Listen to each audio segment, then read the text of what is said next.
그러니까 북한이라는 나라는 자기네가 가지고 있는 역량의 80%를 군사과학기술에 때려박는 나라예요. 우리가 이것을 그렇게 계속해서 폄하만 해서는 안 된다. 다만 과연 어떻게 하는 게 효율적이냐. 역량이 없는 사람들을 미군을 상대한다.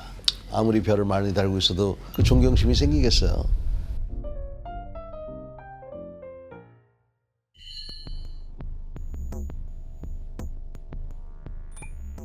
일단 이 전작권 환수 논란이요. 워낙 오래됐긴 했지만 최근 상황부터 그리고 여태까지 과정까지 한번 정리가 필요한 사안인 것 같습니다. 이게 75년간 합의하고 연기를 반복을 했었어요. 그래서 6.25 전쟁 발발 직후에 사실 한국군 지휘체계가 완전히 붕괴했었죠.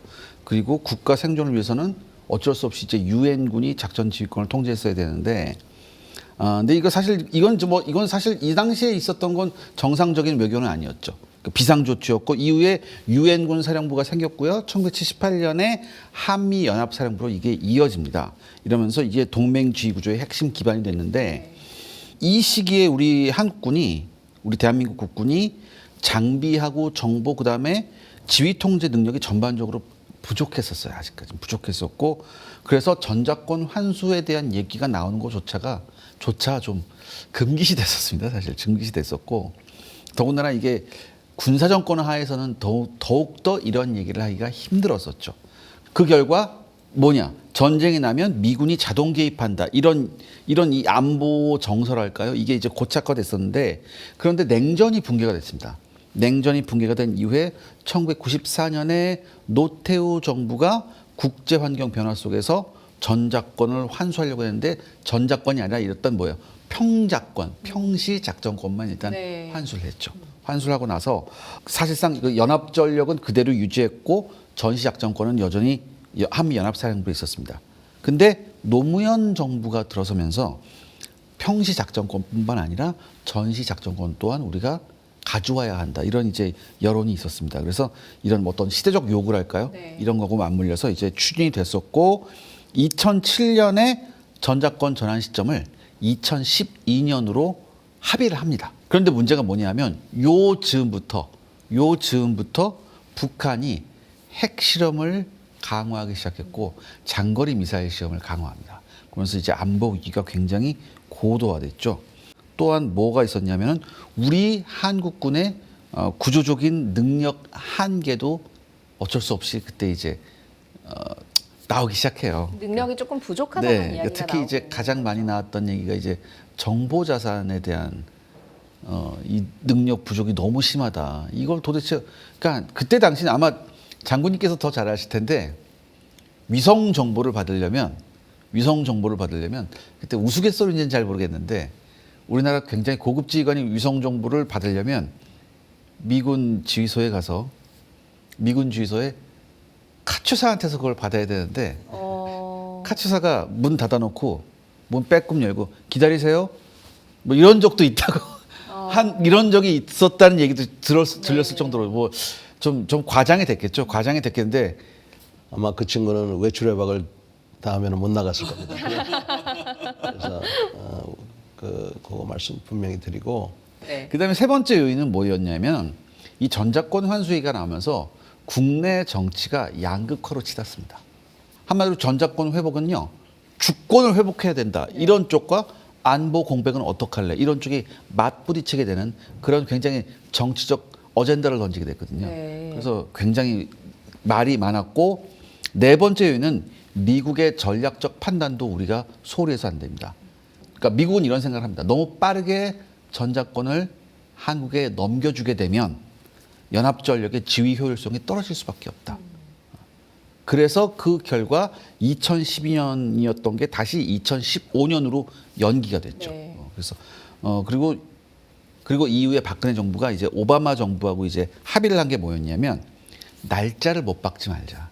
날짜를 못 박지 말고 조건을 충족해야지 된다.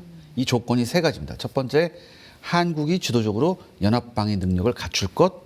두 번째, 북핵 미사일 위협을 억제하는 한국형 삼축 체계를 완성할 것. 그다음에 세 번째가 미래 연합사령부의 지휘 구조 능력을 검증하고 운용 능력을 확보해야 된다. 그렇다면 지금 현재는 뭐냐? 지금 현재는 이 세 가지 중에 두 번째까지 와 있는 상태입니다. 2단계 검증을 네. 지금 앞두고 있는 그렇죠. 그런 상황. 네, 네. 그러면 이제 상당히 이제 진척이 어떻게 보면 있었던 건데 장군님 그때 상황을 누구보다 잘 알고 계실 거잖아요. 장군님 계실 때는 2015년 정도로 이제 연기가 됐을 그런 시점인 건가요? 장군님께서 추진단에 계실 때는요? 네. 근데 보다 더 정확히 말씀드려서 이 논쟁, 전시작전 동제권 논쟁이 일어나는 그 시점에 제가 국방부에서 미국 과장을 하고 있었어요. 이 미국 과장은 미국하고 일어나는 모든 국방 사안을 담당하는 과장입니다. 그래서 이 문제에 대해서 제가 잘 알고 있어요. 원점부터. 하나 질문할게요. 94년도에 평시 적전 통제권을 갖고 왔는데 그 군사정부 시절인데 네. 왜 가져왔을까요? 94년도에 가져왔어요. 세계 정세가 변화해서 물론 네. 소련이 붕괴하고 동구권이 붕괴한 건 사실입니다. 그리고 마치 북한도 곧 붕괴할 거라고 생각한 것도 있지만 그래서 과연 평상시 정전시 작전 통제권을 우리가 가져왔다. 그때 미군이 반대 안 했습니다. 달라고 그러니까 알겠습니다 하고 줬어요. 왜 근데 달라고 했을까요? 그 답하시기 전에 네. 혹시 그 당시 군인들이 다음에 쿠데타 일으킬 때는 미군들의 간섭을 받지 않기 위해서 그런 제도적인 그 개선을 했을 가능성이 있다고 한다면 이것은 사실은 우리가 여태까지 생각했던 거하고는 완전히 틀린 그런 생각이에요. 여기서 이거 곰곰이 한번 생각해 봐야 됩니다. 과연 우리가 알고 있던 것처럼 세계 정세가 변했기 때문에 평시 작전 통제권을 우리가 갖고 왔느냐 아니면 그런 음흉한 그런 게 있었느냐. 그래서 불과 1년 전에 어떤 일이 일어났을 때 미군도 속수무책으로 보고만 있었고 상황이 어떻게 이루어지는지 몰랐던 겁니다. 그래서 제가 그렇다는 건 아니고 혹시 그런 배경이 있지 않는가를 본다면 우리 국민들도 다시 한번 이 작전 통제권에 대해서 이게 얼마나 복잡하고 중요한 일인가를 좀 알았으면 좋겠다는 겁니다. 두 번째는 제가 그 당시 미국 과장을 하고 있었는데 처음에 얘기가 나왔을 때 노무현 정부가 출범하고 노무현 당선자께서 전시작전 통제권 얘기를 하셨어요. 당선자 시절에. 예, 당선자 시절에. 그랬더니 미국 반응은 그래 평시작전 통제권도 넘어갔으니까 전시작전 통제권 얘기도 할 때가 됐다였어요. 그러다가 취임사에서 또 말씀하셨어요. 그랬더니 미국이 왜 저렇게 얘기하지? 우리가 안 주려는 것도 아닌데. 그러다가 사관학교 졸업식에 가서 또 얘기하셨습니다. 전시작전 통제권도 없다는 식으로. 그때는 미국이 왜 저래? 언제 안 준다고 그랬어? 이런 분위기였어요. 그래서 실제로 우리가 미국한테 전시작전 통제권 얘기를 꺼냈을 때 미국은 주저하지 않고 가져가십시오.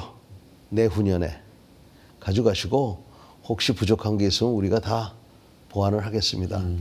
라는 게 미국의 태도였어요. 그래서 지금 당장 뭐 조건이 되고 안 되고 이거는 다 고무줄 같은 얘기고 우리가 달라고 그러면 언제든지 미국은 거절하지 못하는 겁니다. 그게 이제 한 가지 꼭지고. 두 번째는 한국을 사랑하는 미군들이 많습니다. 그들은 굉장히 걱정을 했어요. 왜? 그 내부 얘기를 아니까. 첫 번째 걱정했던 거는 전시작전 통제권을 한국이 가져가면 현재의 연합체계는 유지가 안 됩니다. 다시 말해서 한미연합사가 유지가 안 된다는 거예요. 한미연합사가 유지가 안 되면 지금보다는 하여간 대한민국을 지키는데 저하될 수밖에 없기 때문에 효율성이 떨어진다는 얘기를 했었죠. 이거를 어떻게 보완할 것인가 이런 거를 이제 굉장히 걱정을 했던 겁니다. 제가 보면은 우리 국민들이 가장 오해를 하고 있는 게 이거를 주권의 문제로 생각하시는 거예요. 작전 통제권이라는 거는 그렇게 센 게 아닙니다. 그 일종의 협의하는 관계나 마찬가지예요. 그래서 미국이 우리한테 어떤 명령을 할 수 없어요. 명령은 우리나라 대통령이 미국 대통령하고 협의를 해서 이렇게 목표를 딱 정해놓고 그 목표를 향해서 가는 한 그 임무를 받은 사람이 지시를 하는 겁니다. 그래서 만약에 우리나라 대통령이 제시한 목표에 엉뚱한 지시가 내려온다. 그러면 우리는 거부하면 됩니다. 나 못한다. 또는 물어보고 올게. 통상 그렇게 하는 게 작전 통제권이에요. 자, 미국하고 한국이라는 관계가 있을 때 우리가 그렇게 하는 거하고 예를 들어 우리가 주도권을 갖고 있으면서 미국이 그 관계에 있다. 예를 들어서 작전 통제를 우리한테 받는다 했을 때 이렇게 쉽게 말해서 가불관계죠. 이게 바뀌면은 이 사람들이 어떻게 할 확률이 높으냐 하면 사사건건 물어볼게라고 할 확률이 높아요. 사사건건 물어볼게. 네. 왜냐하면 갑을 관계는 바뀌었지만 갑이 삼성이고 을은 협력업체인데 협력업체가 갑의 위치에 갔다고 그래서 삼성의 눈치를 안 볼 수가 있겠어요. 그렇죠. 대기업에. 그래서 이러한 미묘한 게 현실이 있어서 지금은 어떻게 돼 있냐면 미군, 한국군 이렇게 돼 있는데 이거를 이렇게 바꾸겠다는 거잖아요. 네.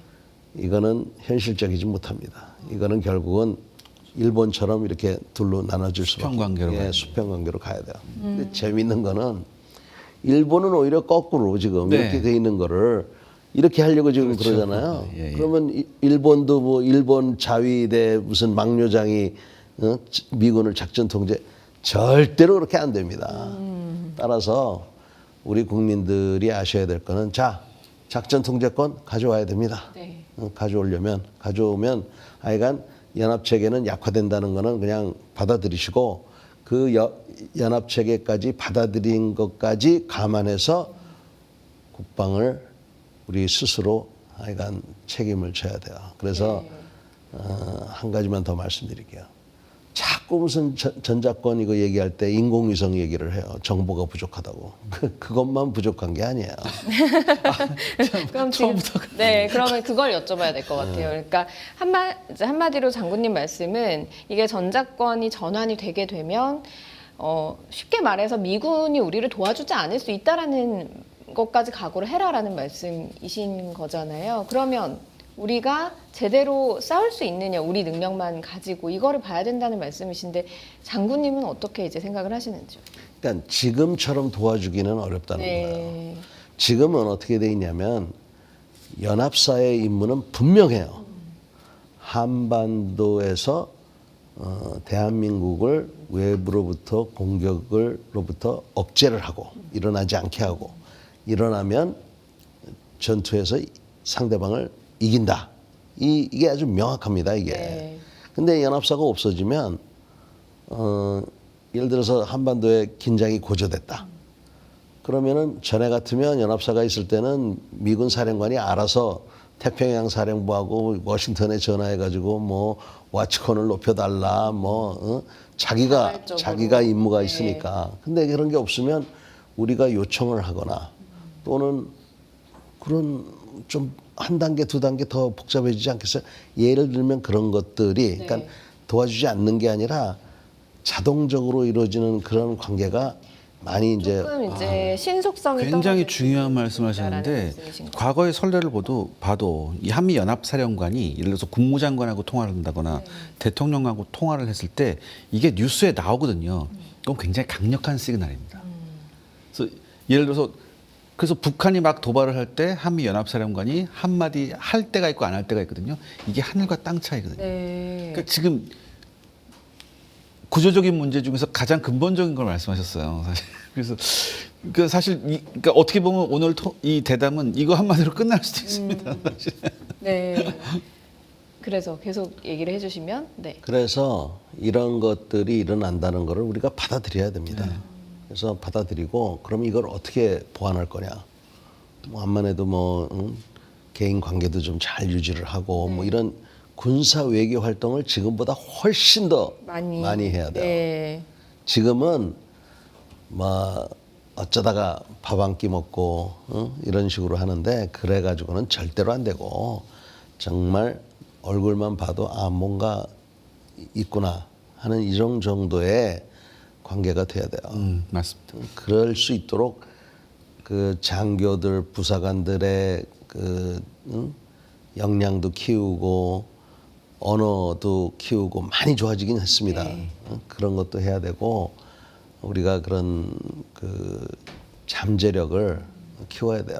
네. 근데 아쉬운 게 지금 벌써 이 논의가 된 지 20년이 됐거든요. 그렇죠. 네. 지난 20년 동안 좀 더 노력을 했으면 지금보다는 훨씬 더 나은 여건이었을 텐데 이런저런 이유로 해서 과거보다 지금 한미 연합 체계가 그렇게 뭐 튼튼해졌다 이렇게 보기는 저는 좀 어렵다고 봐요. 네. 제가 요 지금 장군님께서 하신 말씀을 저도 좀 지금 이렇게 어디 막 확 찔리는 느낌이거든요. 지금 너무 좀 확 찔리는 느낌인데 제가 지금 장군님께서 하신 말씀을 좀 정리를 해보면 이거 같아요. 이게 한마디로 전작권이라는 게 한마디로 말해서 한국군이 지휘를 할 수 있느냐라는 문제만 우리는 바라본다는 보고 얘기죠. 있죠. 네. 이게 아니라 이걸 넘어서야 돼요. 즉 미국의 개입 방식도 생각을 해봐야 되고 네. 만약에 이렇게 된다면 그다음에 이 개입 방식뿐만 아니라 미군이 개입하는 속도도 우리가 다시 한번 생각을 해봐야 되는 거고요. 그다음에 이렇게 되면 우리 한반도 내의 전쟁 억지력이 이 전쟁 억지력이 어떤 변화가 생길까도 우리가 생각을 다시 해봐야 되는 거죠. 네. 더 나아가선 우리 한국군의 독자적 결심 체계 이게 지금 완비돼 있는가 이것도 봐야 되고요. 또한 이거와 연동될 수 있는 정보 자산 등등등 이것도 잘 갖춰져 있는가. 더 나아가서 마지막으로 동맹 전체 구조가 완전히 재조정될 만큼 변화를 우리가 받아들일 준비가 대한민국 국군이 되어 있는가. 네. 이것도 봐야 되거든요. 네. 그러니까 딱 우리는 하나만 생각하죠. 굉장히 우리가 그러니까 언론에선 단편적인 얘기만 던지거든요. 쉽게 말해서. 우리 한국군이 지휘한다. 주권을 가져간다. 주권이라는 것만 크게 쓰죠. 근데 이건 그게 아니라 장군님께서 지금 지적하셨듯이 다각도로 봐야 됩니다. 그것도 이 다각도를 어디서 한미 동맹이라는 틀을 완전히 뒤집어 엎을 정도로 다각도로 우리가 생각을 해야 된다는 네. 거예요. 그만큼 이게 쉬운 문제가 아니라는 얘기예요. 네. 그럼 지금 이제 아직까지는 20년 동안 논의되는 동안은 조금 준비가 장군님도 좀 더 됐으면 좋았을 때라는 말씀을 하셨는데 그렇다면 지금 이 말씀하신 이 다각도로 봐야 되는 측면들이 얼마나 미흡하다고 보시는지 궁금하거든요. 그러니까 20년 동안 네. 지금 많은 얘기를 하셨어요. 우리도 손 놓고 있었던 건 아니에요. 인공위성도 엊그저께 또 많이 띄웠고 또 미사일도 개발했고 뭐 여러 가지 했습니다. 제가 얘기하는 거는 국민들이 내 나라는 내 손으로 지키겠다는 그런 결기하고 의지를 얘기하는 거예요. 네. 이 부분을 우리가 갖지 않으면 잘못하면 이거 큰일 난다는 겁니다. 다시 말해서 군대라는 것은 우리 사회의 축소판입니다. 현재 우리 사회에 여러 단면이 있습니다만 초중고등학교 학생들을 한번 보면 초중고등학교 선생님들이 자기가 목숨을 끊을 정도로 스트레스를 받고 있어요. 초중고등학교 선생님들이 저보고 뭐라 그러는지 아십니까? 장군님, 저도 제가 데리고 있던 애가 졸업해서 군대 가면 볼만하겠다 이런 생각을 한다는 거예요. 실제로 지금 우리 부대에 100명 중에 1명은 엄마가 극성이라 소대장, 중대장이 그 엄마 다루는데 피곤한 겁니다. 그래서 지금 우리나라의 이런 사회적인 문제가 심각해요. 제가 원하는 거는 아들이 군대 갈 때는 엄마가 큰맘 먹고 너는 가서 나라 잘 지켜라. 이제 너는 국가의 자식으로 난 생각하겠다. 이렇게 해서 보내야지. 그렇지 않고 가가지고 위험한 거 하지 말고 불편하면 꼭 연락해. 엄마가 전화할게. 이래버리면 그리고요 저는 나중에 그렇게 되면 좋은 남편, 좋은 직장인도 못 된다고 생각해요.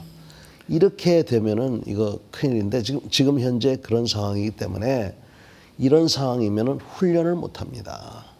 그러면 이거 어떻게 되겠어요? 거기다가 지금 사람이 부족하잖아요. 지금 우리가 갖고 있는 무기들의 어떤 거는 반 이상이 사람이 없어서 작동이 안 돼요. 사람이 없어서. 그러면 있는 사람은 2배를 일하는 게 아니라 3배 내지 4배를 일한다는 거 아닙니까? 스트레스를 받고. 그래서 자꾸 나가는 거예요. 그거를 돈 좀 월급 좀 더 줘서 해결된다?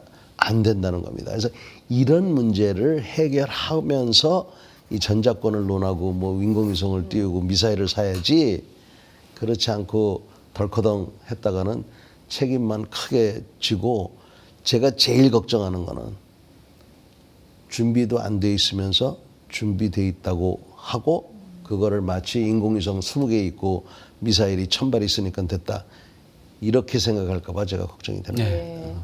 이게 한마디로 말하면 이거죠. 전자권 환수가 이미 늦었다고 보는 측이 있고, 네. 시기상조다 이렇게 보는 측이 있잖아요. 근데 왜 이미 늦었다고 주장하시는 분들의 이제 그 논리가 이겁니다. 일단은 뭐 첫 번째는 전형적이죠. 우리나라 대한민국 군대의 군사적 주권, 그다음에 국제적 위상에 걸맞지가 않다. 한마디로 우리가 세계 5위다. 네. 이런 얘기 굉장히 많이 하잖아요. 그런 얘기 잘 아시네. 그런 얘기하고, 또 하나 독자적인 전쟁 억지 체계도 어느 정도 우리가 구축이 되어 있다. 뭐 삼축 체계라든지 정찰 위성이라든지 뭐 전력화 뭐 K방산 잘 나가지 않냐 이런 거, 이런 얘기 굉장히 많이 하죠. 네. 그다음에 한미 동맹의 불균형이 있다고 보는 사람들이 굉장히 많기 때문에 이런 얘기가 이제 나오고 있고, 그렇다면 반대로 왜 시기상조라고 생각하는 분들이 계시냐? 제가 뭐 여러 가지를 준비해 왔는데 지금 장관님 말씀 들으니까 제가 이 얘기를 할 필요가 없는 것 같아요. 솔직히 제가 하나만 더 덧붙일게요. 몇 년 안 됐습니다. 한 1, 2년 전 얘기인데요. 네. 우리 군하고 미군하고 연합훈련을 같이 했어요. 연합훈련의 내용이 뭐냐면 상륙함이 딱 들어와서 상륙함 앞에 도어램프가 탁 열리면서 전차가 착 나와서 모래사장을 돌파해서 나가는 그런 훈련이었습니다. 이제 연합 상륙 훈련이었죠. 연합 상륙 훈련을 하는데 미군은 훈련의 교리대로 상륙함이 나와서 앞에 램프를 열고 전차가 튀어나왔어요. 근데 우리는 어떻게 했는 줄 아세요? 상륙함이 옵니다. 램프 열렸는데 안에 전차가 없어요. 전차는 저 옆에 도로에서 대기하고 있다가 쭉 와서 같이 이제 도로에서 이쁘게 와서 이렇게 와서 이렇게 하는 거예요. 보여주기식. 이게 뭐냐면 뭔가요? 굉장히 이게 공포스러운 건데 우리 군 지휘관한테 만연해 있는 했다치고예요. 왜 했다치고가 나온 줄 아세요?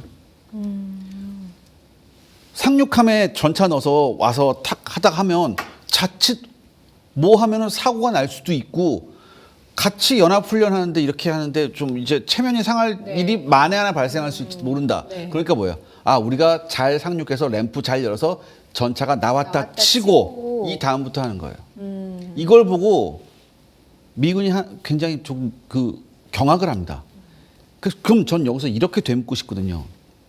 지금 연합훈련도, 더군다나 언론에 노출되어 있는 연합훈련도 이렇게 하는데, 했다치고로 하는데, 만약에 이게 아니라 우리 군 자체적인 훈련이었을 땐 네. 이런 했다치고가 얼마나 많을까.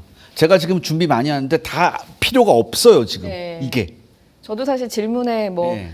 무기 체계 보완하면 어떻습니까? 이런 네. 거 좀 질문을 드리려고 했는데 워낙 근본적인 이야기를 이게 해주셔서 무기 네. 체계도 지금 제가 다시 한번 말씀드리는데 K방산 잘 나가잖아요. 뭐 올해 수출 몇백억이다. 내년에도 몇백억이다. 뭐 얼마만큼 이 방산 회사는 이미 몇 년치가 수주돼 있다. 다 좋아요. 다 좋죠. 근데 중요한 게 뭐냐면요.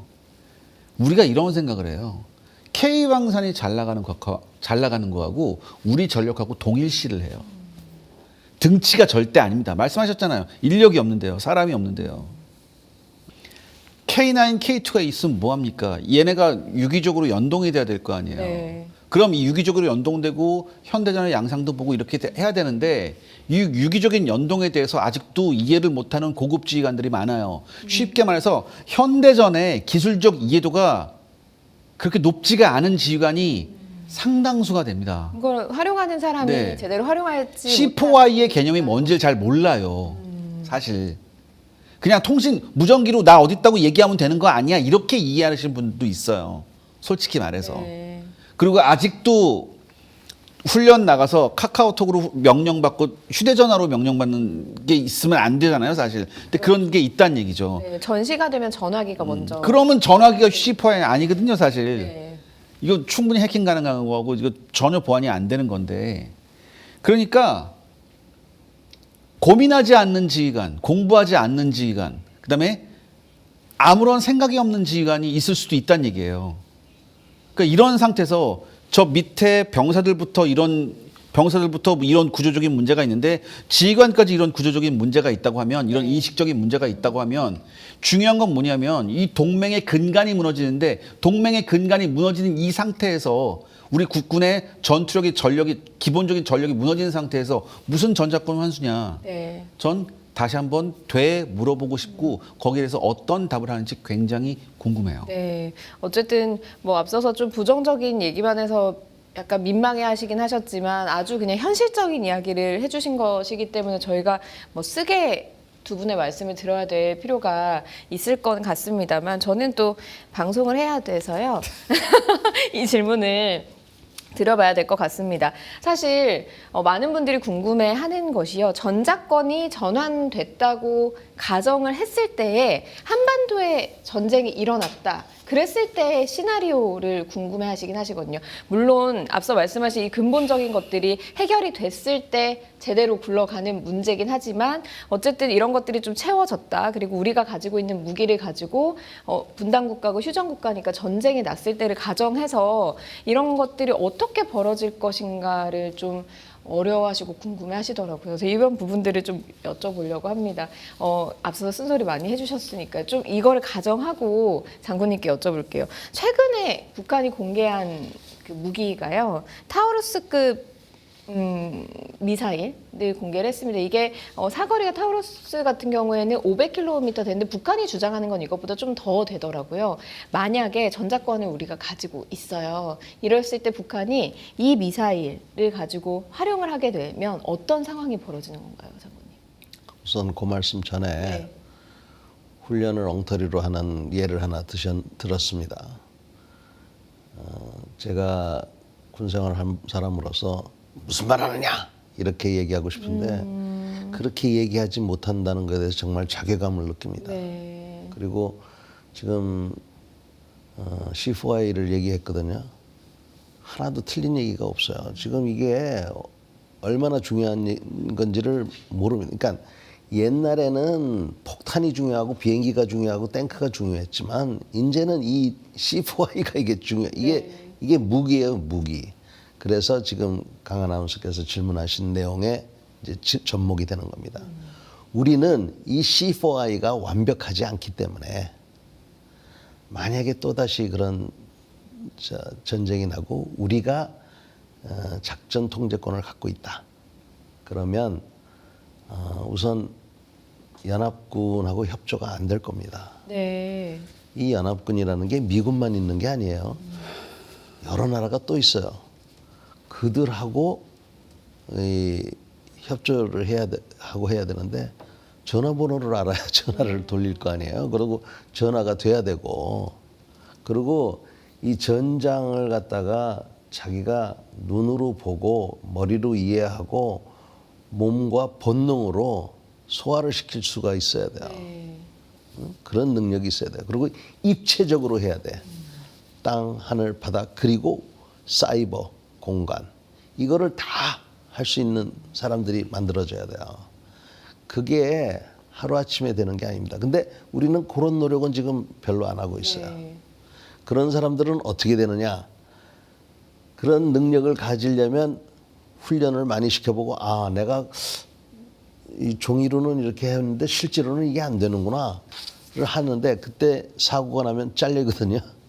그러니까 훈련을 안 한 사람들만 올라가니까 이런 감각이 있을 수가 없는 거예요. 네. 그래서 훈련하다가 사고가 나더라도 그걸 어느 정도 이해를 하고 이게 자유의 대가다라는 생각을 해야 돼요. 자, 질문으로 돌아가서 타우루스와 같은 원거리 스탠드오프 미사일이라고 해요. 네. 비행기가 표적까지 들어오면 여기에 방공망이 있기 때문에 이 방공망의 위협에 노출되는데 이런 스탠드오프는 방공망에 들어가기도 전에 날립니다. 그리고 찾기가 쉽지가 않아요. 그리고 꽝 하면은 이제 벌써 되는데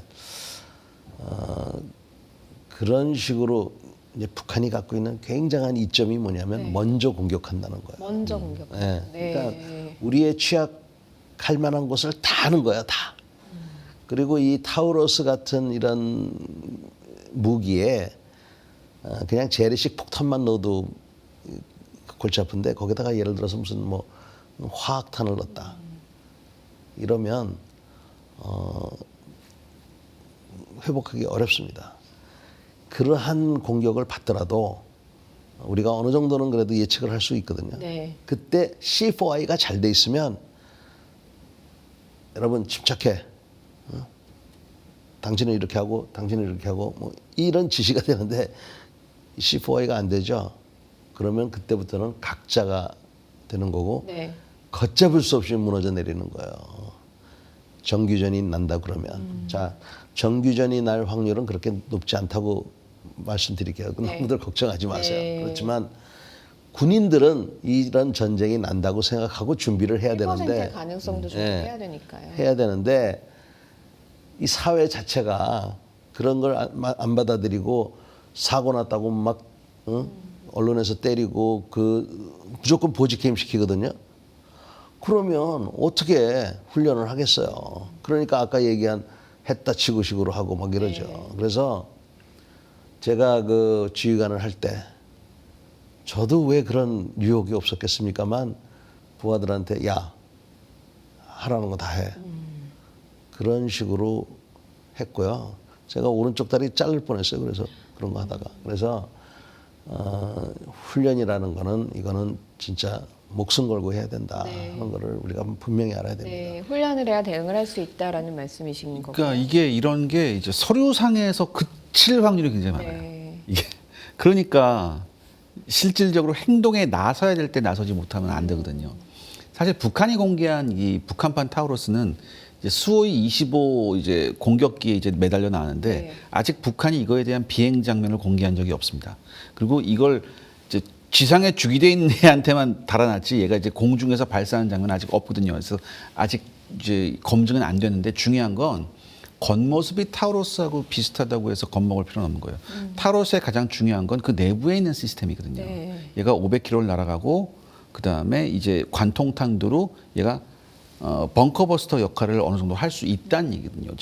그 다음에 굉장히 정교한 유도 장치가 있고요. 이거 모두를 북한이 구현할 수 있느냐 이런 얘기고 네. 그렇다면 만약에 북한이 이런 것이 모두 다 가능할 때 이것을 우리한테 쐈을 때 우리가 이걸 막아낼 수 있느냐 문제잖아요. 이러한 타우러스 같은 이 순항 미사일은 쉽게 해서 순항 미사일은 비행기예요.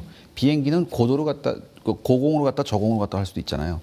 더군다나 우리나라 같이 산악이 많은 데는 산 그 계곡 사이를 막 이렇게 갈 수도 있어요. 유연하게 움직일 수 굉장히 갈 있다는 수도 있거든요. 얘기군요. 네. 그다음에 웨이포인트 찍어서 가다가 위험하면 경로를 다시 바꿀 수도 있고요. 이런 능력자의 북한제가 있는지는 잘 모르겠어요. 하지만 이런 것이 다 있다고 가정. 치고 네. 있다고 치고 이게 우리나라를 공격한다. 이 얘를 잡아내기 위해선 굉장히 고도의 감시 시스템이 필요합니다. 왜냐하면 지상에 있는 레이더로 보기엔 산이 많잖아요. 그럼 사각이 많아요. 네. 그럼 사각이 없으려면 어디서 봐야 될까요? 그렇죠. 하늘에서 위에서 봐야 하늘에서 되죠. 봐야 되죠. 첫 번째 AWACS가 봐야 됩니다. 또 하나 인공위성이 봐야 되죠.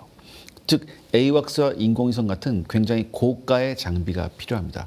일단 얘 가지고 포착만 하면 우리가 가지고 있는 다측망 방공, 예를 들어서 뭐 천궁이랄지 뭐 KLM이랄지 네. 이런 여러 가지로 잡을 수는 있어요. 그리고 사실 이 타우러스가 비슷한 게 이제 스톰 섀도우하고 이런 건데 스칼프 같은 거 이런 그 순항 미사일이 이번 러시아 우크라이나 전쟁에서 재평가를 받았죠. 좋은 쪽으로 재평가를 받았냐? 네. 아닙니다. 네. 왜냐하면 날아오다가 굉장히 많이 걸려서 근데 사실 이건 있어요. 러시아 우크라이나 전쟁은 평원이거든요. 그러니까 날아오다가 굉장히 잘 걸려요. 사각이 없기 때문에. 그럼 얘네가 러시아가 가지고 있는 S-300이나 S-400 방공 미사일로 많이 떨어졌습니다. 그래서 또 하나 중요한 게 뭐냐면 이 타우러스 같은 거는 아음속이에요. 마하 0.9 이 정도입니다. 네. 느려요. 그래서 요즘 나오는 트렌드가 뭐냐면 만약에 순항미사일이 0.9로 느리다? 그럼 어떻게? 순항미사일의 외형을 스텔스형으로 바꿉니다. 잘 안 걸리게 레이더에. 그 다음에 또 하나 스텔스형을 바꾸면서 뭐도 하면 좋을까? 훨씬 더 빠르면 어떨까? 그래서 마하 3, 4 정도의 초음속 순항미사일이 나오고 더 나아가선 마하 5 이상의 극초음속 순항미사일이 나오기 시작했죠. 즉 레이더에 잘 안 걸리면서 빨리 날아가는 쪽으로 진화를 하고 있습니다. 네. 하지만 북한이 이번에 공개한 건 그 정도는 아니다. 그 정도는 아니다. 근데 사실 북한이 뭐 극초음속 미사일 실험을 했었죠. 한 2번 실험하고 나서 안 하거든요. 언제 또 실험을 할지 모르겠죠. 네. 근데 우리가 여기서 간과하지 말아야 될 것은 항상 우리가 북한의 군사 기술에 대해서 폄하하는 경향이 있어요. 쟤네는 저거밖에 못할 거야. 항상 근데 그러다가 우리가 뒤통수를 맞았거든요. 얘네가 1차 핵실험, 2차 핵실험 했을 때 이거 보니까 별거 아니야 라고 했는데 나중에 3차, 5차, 3차, 4차, 5차 이게 오면서 네. 완성을 해버렸거든요. 그러니까 북한이라는 나라는 자기네가 가지고 있는 역량의 80%를 군사과학기술에 때려박는 나라예요. 이걸 생각. 생각보다 항상 빨리 발전하는 그렇죠. 것 같아요. 생각보다 네. 빨리 해요. 네. 그러니까 우리가 이것을 그렇게 계속해서 폄하만 해서는 안 된다. 저는 이렇게 생각합니다. 경각심을 좀 가지고 지켜보고 막을 방안도 더 많이 그럼요. 생각을 해야 된다라는 맞습니다. 말씀이신 것 같습니다. 앞서서 이제 저희가 전작권 전환 이야기를 하면서 장군님께서 이렇게 돼 있는 거 이렇게 바꾸자는 지금 주장을 하고 있는 거라는 말씀을 해주셨잖아요. 그런데 또 일각에서 나오는 이야기가 그 나토의 작전 통제권과 비슷하게 우리도 이제 미군하고 바꾸면 어떠냐. 그러니까 좀 제가 이해하기로는 조금 동일하게 두면 어떠냐라는 주장인 것 같거든요. 근데 이거에 대해서는 그 장군님이 어떻게 생각하시는지 궁금합니다. 나토 지역 유럽의 최고사령관은 미군이 하고 있습니다. 네. 그래서 나토식이라고 하는 게 이제 협의체를 하는데 자율성을 조금 더 주는 거죠, 각 나라에. 지금도 우리는 충분히 자율성이 있어요. 있는데 그 나토에 근무하는 뭐 영국, 카나다, 뭐 호주, 뭐 독일 이런 친구들하고 얘기를 해보면 그 굉장히 복잡하다는 거예요. 오히려 저희 거를 부러워하고 있어요. 그래서 하여간 지휘 체계를 단일화해야 된다는 거는 이거는 로마 시대 때부터 나오던 얘기입니다. 다만 과연 어떻게 하는 게 효율적이냐 이거는 우리나라 장군이 능력 있냐 미군 장군이 능력 있냐의 문제라기보다는 네. 누가 지휘를 하는 게 이게 그 효율적이냐를 한번 잘 생각해 봐야 돼요. 그래서 저는 우리가 나름대로 역량을 갖춘 사람들이 미군들을 상대한다 그러면 아무 문제 없습니다. 근데 우리가 역량이 없는 사람들을 미군을 상대한다. 그러면 미군이 우습게 보죠. 아무리 별을 많이 달고 있어도 엉뚱한 얘기나 하고 있고 뭐 엉뚱한 거나 하고 있으면 그 존경심이 생기겠어요. 그래서 우리가 이제 이런 전작권을 행사하고 하려면 지식도 많은 사람, 네. 현대전에 대한 이해가 있는 그런 사람, 영어도 좀 할 수 있는 사람, 그 다음에 그 한국군으로부터 존경받는 사람. 한국군한테 존경 못 받는 사람이 어떻게 외국군한테 존경을 받겠어요. 네. 이런 사람들을 여러 명 키워놓고 이것도 인공위성 삼축체계 무슨 뭐 미사일보다 더 중요한 게 이런 것들이라는 걸 명심을 해야 됩니다. 그래야 이게 바뀌었을 때 되지. 그렇지 않으면 뭐 예를 들어서 회의 시간에 들어가 가지고 뭐 엉뚱한 얘기나 하고 있으면 다들 속으로 웃죠. 네. 그래서 그런 역량을 좀 잘 키워야 된다. 또 하나는 이 높은 사람들이 밑에 머리 좋은 애들이 써준 거를 잘 읽어요. 그런 사람은 안 된다. 제가 하나 참 창피한 얘기를 할까요? 한미군 고위급들이 얘기할 때 미군들은 장관하고 그쪽 장관하고 1대1로 얘기하자. 통역 하나만 두고. 못해 우리가. 겁이 나서. 참모를 잔뜩 데려가가지고 써준 거 읽기 바쁘지. 그래가지고 안 된다는 네. 겁니다. 미국 사람하고 둘이 앉아가지고 이러쿵저러쿵 따질 거 따지고 그러면서도 기분 나쁘지 않게 얘기를 해야죠. 그죠? 네. 그러면서 받아낼 거 받아내고 또 가끔 줄 거는 주고 이런 능력을 키워야 되는데 그런 능력을 그런 인재를 키우기 위해서는 우조적인 우리가 좀 각오를 해야 돼요. 이 나토하고 우리하고 등치시키기는 굉장히 힘들어요. 네. 나토는 31개국이거든요. 이 31개국이 참여하는 다국적 연합 지휘 체계예요. 그래서 그러니까 이 전력이 하나의 공동 그림을 그려야 됩니다. 쉽게 말할게요. 이게 영어로 되어 있는 걸 좀 한국어로 번역하기 힘든데 커먼 오퍼레이팅 픽처를 서로 공유를 해요. 그래서 특히 지휘권하고 통제권을 분리합니다. 쉽게 말씀드릴게요. 지휘권 즉 풀 커맨드는 각 회원국이 직접 보유해요. 네. 문제는 뭐냐면 특정 작전을 위해서 필요한 범위에서만 나토의 작전 통제권을 위임할 수 있습니다. 근데 이제 우리는 이건 아니죠. 우리는 이제 한미연합 1대1로 한 거기 때문에. 근데 저는 이렇게 생각해요. 그렇다면 나토의 모델이 있지 않느냐. 그럼 나토의 모델을 우리한테 적용시켜야 되지 않느냐. 네. 이런 말씀을 하시는 분들이 있는데 전 이런 말씀을 하시는 분들한테 전 이렇게 말씀드리고 싶어요. 이게 누가 지휘하는지가 문제가 아니라 동맹에 있어서 군사 동맹에 있어서 누가 지휘하는지가 문제가 아니라 어떻게 함께 싸우느냐를 고민해야 돼요. 어떻게 함께 싸우면서 누가 지휘를 하는 걸 훨씬 효율적이냐 네. 이거를 고민해야 되는데 이것은 단 하나 국뽕에 젖어서 전시 작전권을 우리 손으로 가져오지 못하면 우리의 자주권이 굉장히 훼손되고 우리는 우리가 일제 식민지하고 다를 바 없다 이렇게 주장을 펼치신 정신 나간 분들이 계시거든요. 전 이런 사람들한테 이렇게 말씀드려보고 싶어요. 지금 왜 그렇다면 미군 최고 지휘관이 하는 게 효율적이라고 하느냐. 전 다른 거 다 제쳐둘게요. 하나예요. 이 사람들은 실전에서 지휘를 해본 사람들이거든요. 실전에서 지휘를 해보면서 무엇이 문제였고 어떤 문제가 있었냐. 제가 에이펙 정상회담 전날에 이제 어떤 방산업체에서 주최하는 그 서브밋에 제가 참가를 했었어요. 굉장히 좋은 기회였었는데 거기에서 심지어 당시 나토 기동군 사령관을 화상 채팅으로 연결해서 의견을 듣더라고요. 어마어마한 기회였죠. 근데 그 나토 기동군 사령관이 뭐라고 얘기하냐면은 하나를 얘기해요. 제발 우리 나토 회원국의 국가들의 기업들, 방산 기업들이 더 많은 무기 체계를 굉장히 효율적으로 빠르게 나토군한테 공급되어 줄 수 있기를 희망한다. 이러기 위해서는 각 우리 나토 회원국들의 산업 역량이 중요하다는 얘기를 해요. 보통 군인들 입에서는 이런 얘기 잘 안 나와요. 네. 근데 이 사람이 왜 지금 러시아를 상대로 하는 훈련 시뮬레이션을 자기들이 해보고 있는데 드론이건 뭐건 너무 다 부족하다. 그 얘기를 하더라니까요, 이 사람이. 네. 너무 다 부족하다. 그러니까 빨리 우리가 이런 것을 갖출 수 있도록 산업 역량을 끌어올려 주세요. 이거는 실전을 겪어보지 않은 지휘관 입에서는 절대 안 나오거든요. 그럼 이거를 장군님께서 말씀하셨듯이 전혀 그냥 진급을 위해서 했던 이런 지휘관 했다 치고 하는 지휘관으로 바꿔보세요. 무슨 일이 어떻게 벌어지겠습니까? 어떻게 보면 우리는 좀 산업 역량은 많이 받쳐져 있는 네. 상황인데 위에 이제 리더십이 부족한 상황이라고 보면 되겠군요. 노코멘트 하겠습니다. 장군님이 말씀해 주셔야 돼요. 우리는 굉장히 위축이 돼 있어서 네. 지금 뭐 사회자님께서도 조직의 일원으로 있지만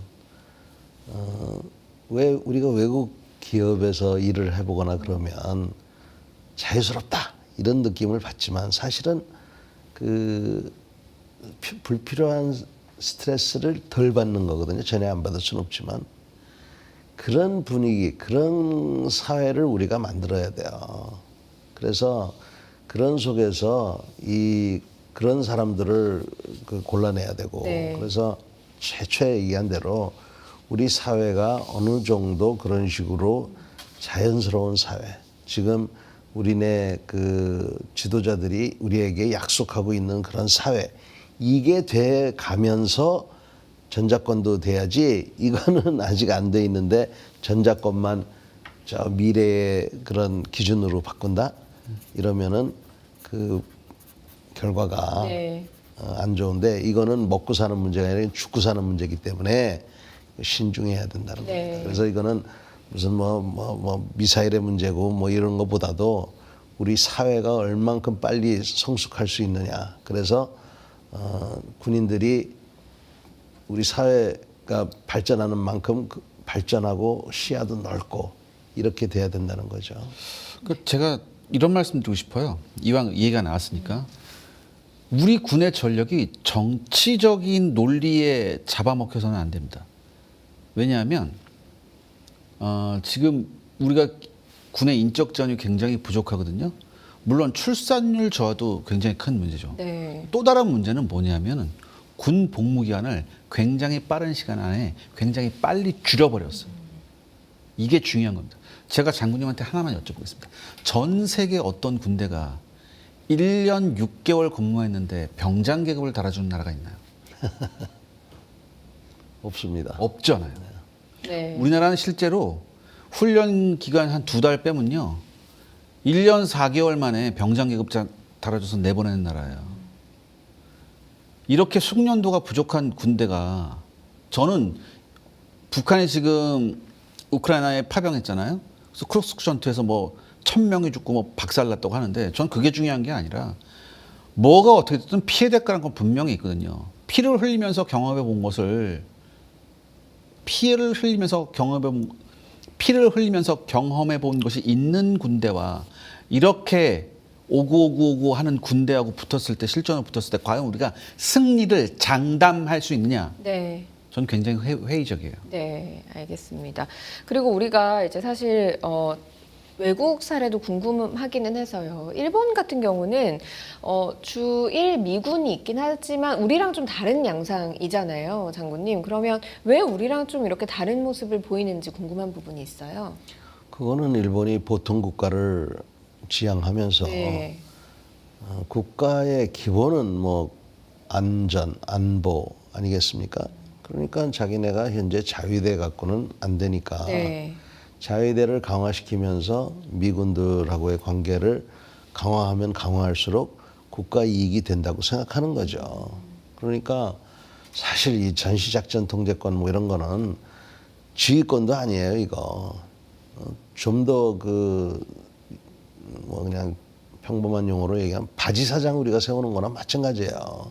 일본 사람들은 그걸 알고 있는 것 같아요. 맞아요. 그래서 이제 그렇게 지금 추진하고 있고 그네들은 어떻게 해서든지 하여튼 미국이 원하는 대로 그런 구색을 잘 갖추려고 하는데 네. 이게 또 우리한테 영향을 받는다는 거죠. 네. 까딱 잘못하면 이제 전자권도 전환됐겠다 뭐 이렇게 되면 미국의 의회에 있는 국회의원이 일본은 우리가 저거 하는데 거기는 제일 높은 사람이 별 3개거든요. 한국은 별 4개고 그럼 이거 바꾸자. 이렇게 되면 이거 또 골치 아픈 일입니다. 네. 그래서 우리한테도 그 직간접적인 영향을 미치기 때문에 이런 면에 있어서도 우리가 굉장히 유념을 해야 돼요. 네. 일본은 사실 패전 직후에 전쟁 그 권한을 제한받았죠. 쉽게 말해서 평화헌법이라서 절대 전쟁을 못 일으켜요. 헌법상. 그래서 누가 공격해 오면 자기 자신을 지킬 수 있는 거죠. 네. 그래서 이게 전수방어라고 하는 건데 그러니까 생각해 보세요. 전수방어를 하는 애들하고 무슨 전자권을 노네요. 그래서 미국이 처음부터 그랬어. 야, 너네는 그냥 전수방어만 할 수 있으니까 지휘권 너네가 가져. 상관없어. 전수방어만 할 수 있는 나라니까. 어디하고 연합해서 뭐 이렇게 이게 아니잖아요. 네. 우리하고는 다른 케이스잖아요. 그러니까 너네만 해. 대신 뭘 제한했냐? 실전 능력을 제한시켜버린 거예요. 미국이. 그러니까 일본이 이걸 알죠. 왜? 우리는 실전 능력이 제한됐기 때문에 반쪽짜리 군대다. 그래서 일본이 원하는 건 뭐냐면 2000년대 이후에 일본이 안보 정상화, 그다음에 집단적 자위권 확대, 적기지 공격 능력 확보 이런 걸 추진했잖아요. 네. 계속 추진하면서 이 과정에서 일본이 원하는 게 뭐였냐면 이거예요. 미국과 연합작전을 할 수 있는 한국군 수준으로 우리가 뭐예요? 동맹, 그러니까 쉽게 말해서 이 연합작전 능력을 강화한다는 거예요. 이렇게 해야 돼요. 네. 그렇다면 도대체 왜 일본이 이렇게 강화하고 싶어 하느냐?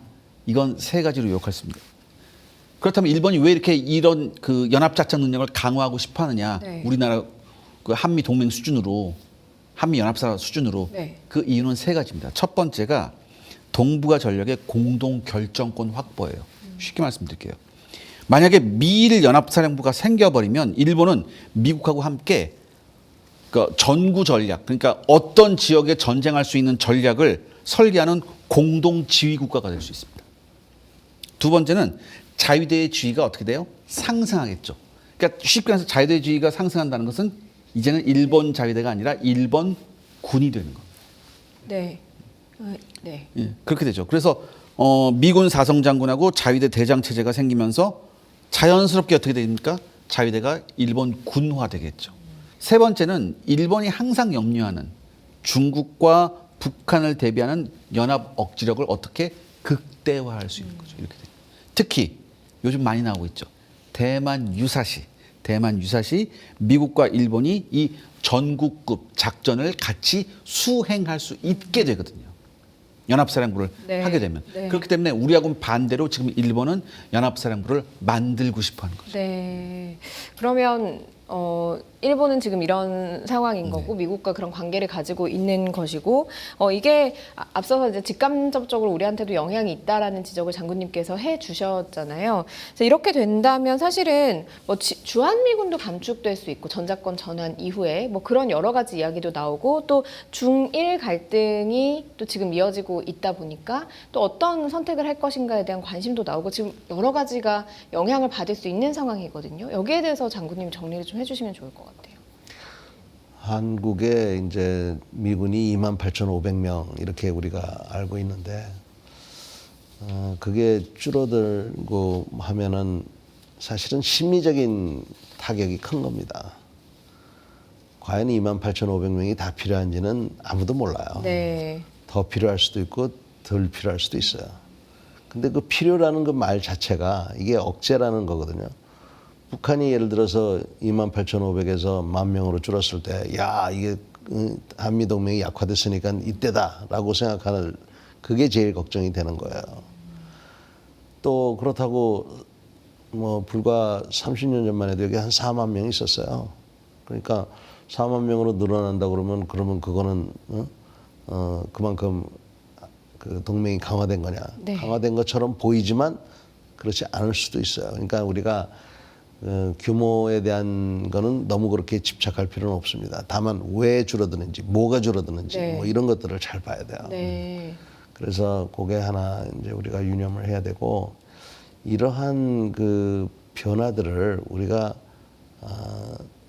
잘 이렇게 대응을 해야 되는데 예를 들면 전략적 유연성 같은 거 있지 않습니까? 그게 쉽게 말하면 비록 내가 한국에 있으면서 북한을 보고 있지만 만약에 다른 데서 나를 필요로 한다 그러면 내가 거기 불부터 끄겠다 이런 거예요. 근데 그 미국한테 아니야. 옆에 불에 나던 말던 너는 여기 있어야 돼. 그러니까 불필요한 논쟁을 우리가 만든 거예요. 저 같으면 그래 그건 당연한 거야. 얼마든지 해. 내가 도와줄 일 있으면 얘기해. 이렇게 하면 28,500이 아니라 제가 보기에는 5만 명도 와 있을 수 있다고 봐요. 근데 여기 이제 그렇게 늘어나는 걸 싫어하는 분들이 있으니까 아마 이거를 계속 얘기하고 하는 것 같은데 저는 전략적 유연성에 대해서 아무런 걱정할 필요가 없다고 생각합니다. 네. 그 굉장히 중요한 말씀입니다. 지금 저도 지금 이 장군님 말씀 듣고 또 이게 땅 하는데 이게 뭐냐면은 이게 만약에 이걸 우리가 전략적 유연성을 이렇게 못해서 네. 이게 이 논의가 일본 쪽으로 넘어가요. 그래서 만약에 일본이 적극적으로 여기에 대해서 오케이를 하게 되고 적극적으로 협조를 하게 되면 무슨 일이 생길 수 있냐면 지금 이미 그런 일이 그런 조짐이 좀 보이고 있는데 이렇게 되면 일본이 우리나라하고 비슷한 수준이 아니라 미국과 동급의 공동 지휘 파트너로 이 동북아시아의 전구 지휘 역할을 할 수 있어요. 이렇게 되면. 그러니까 한마디로 뭐죠? 이거죠. 일본은 인도 태평양 전력에서 미국과 함께 공동 지휘를 하는 위상이 올라갈 수 있고요. 이렇게 돼버리면 우리나라는 어떻게 되겠습니까? 반대로 지역 기지 방패밖에 안 되는 거예요. 그러면 미국 입장에서 바라봤을 때 전략적 유연성이 훨씬 있고 미국이 원하는 방향으로 전략을 하기 편한 곳이 어디겠어요? 당연히 일본이 되겠죠. 네. 그래서 만약에 이렇게 돼버리면 우리나라가 전략적 중심지에서 계속 비껴가게 됩니다. 벗어나게 돼요. 이건 우리한테 우리 국익에 전혀 도움이 안 됩니다. 그러니까 도대체 무슨 생각을 하고 있는지 잘 모르겠어요. 네. 위에 계신 분들이. 그 장군님 뭐 많은 말씀을 해주셨고 근본적인 얘기도 해주셨고 지금 또다시 쓴소리를 해주셨는데 장군님이 보시기에 마지막으로요. 전작권을 전환하기 위해서 이제 여러 과제들이 남아 있는데 한 번 더 좀 짚어주시면 좋을 것 같아요. 어떤 과제들이 좀 있는지 앞으로 어떤 것들이 좀 철저하게 보완을 해야 되는지를 이야기해 주시면 좋을 것 같습니다. 간단히 말씀드릴게요. 네. 전시작전 통제권을 우리가 가져옴으로 해서 국방의 근본, 사회의 근본을 바꿔야 된다는 것을 알고 사회 자체, 국방을 바라보는, 안보를 바라보는 그런 안보 의식을 완전히 제고를 해야 된다고 봅니다. 그리고 이 끝내기 전에 현재 여러 가지 어려운 상황에서도 어찌됐건 땅과 하늘과 바다에서 지금 우리나라를 지키고 있잖아요. 지금 전방 같은 데는 영하 40도예요. 그러니까 영하 40도라는 추위를 안 느껴보신 분들은 상상이 안 가면 우리 아들, 딸들이 지금 그렇게 하고 있어요. 그런데 죄송하지만 이 윗분들, 이건 군인들만 얘기하는 게 아닙니다. 이 윗분들이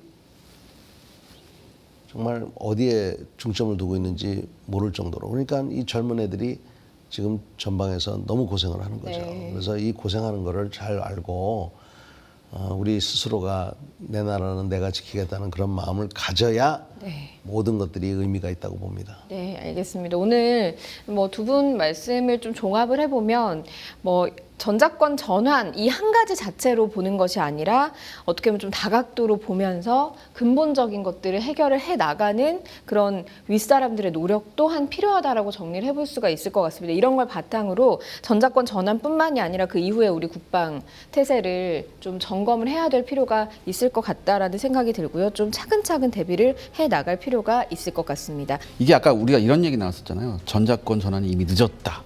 아니면 뭐 시기상조다 이런 얘기 나왔는데 이렇게 단순화시키면 안 됩니다. 사실. 이거 굉장히 멍청한 짓이거든요.